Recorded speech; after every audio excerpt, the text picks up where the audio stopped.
नमस्कार, आपण आलो या ठिकाणी थेट मोदींच्या ह्या सभेला नरेंद्र मोदी यांचं आगमन झालं आहे। या ठिकाणी देवेंद्र फडणवीस यांचं भाषण सुरू आहे। विशेष म्हणजे रामदास तडस यांच्या प्रचारासाठी नरेंद्र मोदी यांचा हा दौरा आहे।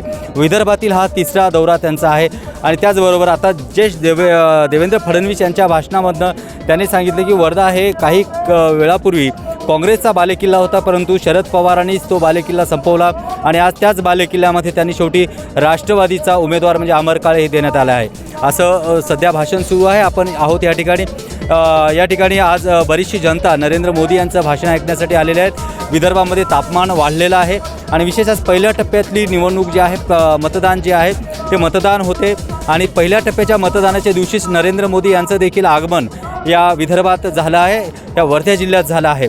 मला एक सांगा की यावेळेस विदर्भातलं जे वातावरण आहे ते कशा पद्धतीने आहे? या ठिकाणी रामदास तडस आणि काळे या दोघांमधली जी टक्कर आहे, तुम्हाला काय वाटतं? नक्कीच रामदासजी निवडून येतील आणि आम्ही त्यांचे हात मजबूत करण्यासाठी आम्ही सगळेजण इथे आलो आहे, मोदींना ऐकण्यासाठी आलो आहे इथे।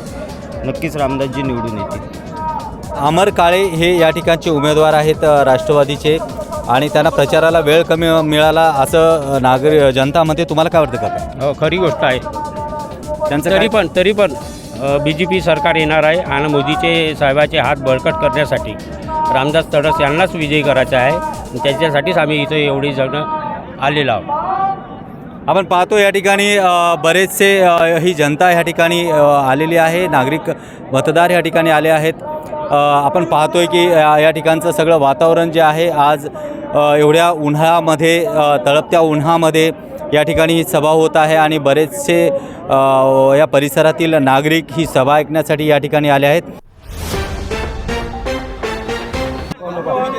सध्या आपण या ठिकाणी आलेलो आहोत। या ठिकाणी नरेंद्र मोदी यांची ही सभा सुरू आहे आणि आपल्यासोबत ह्या परिसरातील एक नगराध्यक्ष आहेत। तुम्हाला काय वाटतं की यंदाचं नरेंद्र मोदी यांची ही तिसरी सभा विदर्भात होते? अमित शहा यांची देखील ही सभा झाली आहे। 2019ला अशा सभांचं प्रमाण नव्हतं, पण ही सभा करण्याची गरज काय वाटतं?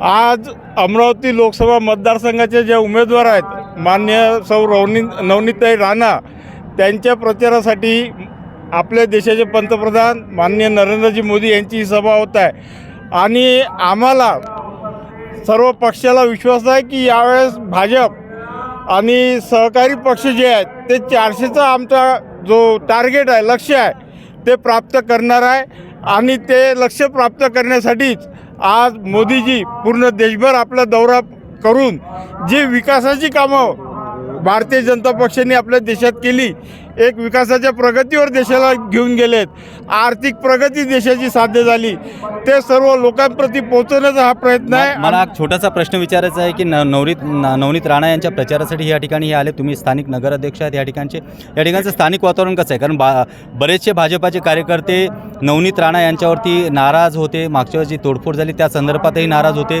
ते प्रचारात कमी प्रोत्साहन दाखवतील असं नागरिकांचं मत होतं। तुमचं काय मत आहे? प्रत्येक पक्षात आपल्या घरातही थोडीफार नाराजी असते, तशीच नाराजी होती, आज ती नाराजी नाही आणि भारतीय जनता पक्ष इथे एक नंबरवर राहील, हा सर्व आमचा विश्वास आहे। आज थोडक्यात आपण पाहतोय की या ठिकाणचं जे नाराजीचं चित्र होतं ते चित्र आत्ता तरी निवळलेलं आहे असं यांनी सांगितलं आपल्याला। आज आपण पाहतोय की नरेंद्र मोदी यांची ही सभा जी आहे, या सभेला लाखोचा जनसमुदाय या ठिकाणी आलेला आहे आणि ह्या सभेमध्ये आता पाहूया की येणाऱ्या 26 तारखेला या ठिकाणी कमळ फुलणार का काँग्रेसच्या हातात हात देणार हे पाहणं देखील गरजेचं आहे। त्याचबरोबर या ठिकाणी राष्ट्रवादींची तुतारी या ठिकाणी आहे, म्हणजे महाविकास आघाडी यांचा उमेदवार अमर काळे यांना प्रचाराला खूप कमी वेळ मिळाला आहे असं नागरिकातून बोललं जातं।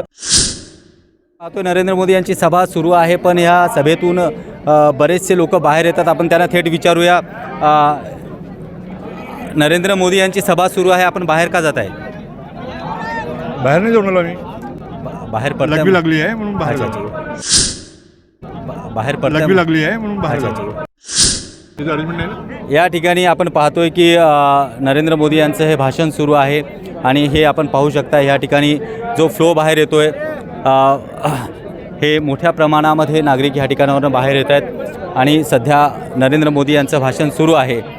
आपण पाहतोय नरेंद्र मोदी यांच्या सभेमधून ही सारी जनता बाहेर पडत आहे।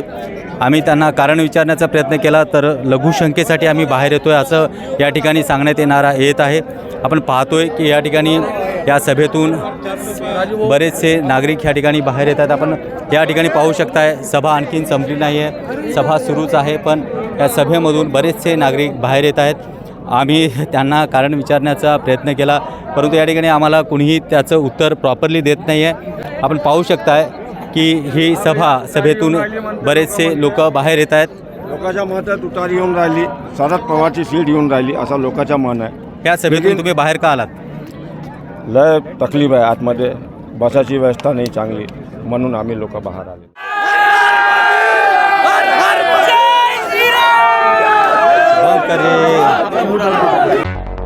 मुंबई, पुणे, नागपूर, मराठवाडा असो का विदर्भ, राजकीय, सामाजिक, शैक्षणिक क्षेत्र असो का क्रीडा, सर्वच घडामोडीचे विश्लेषण पाहायला विसरू नका.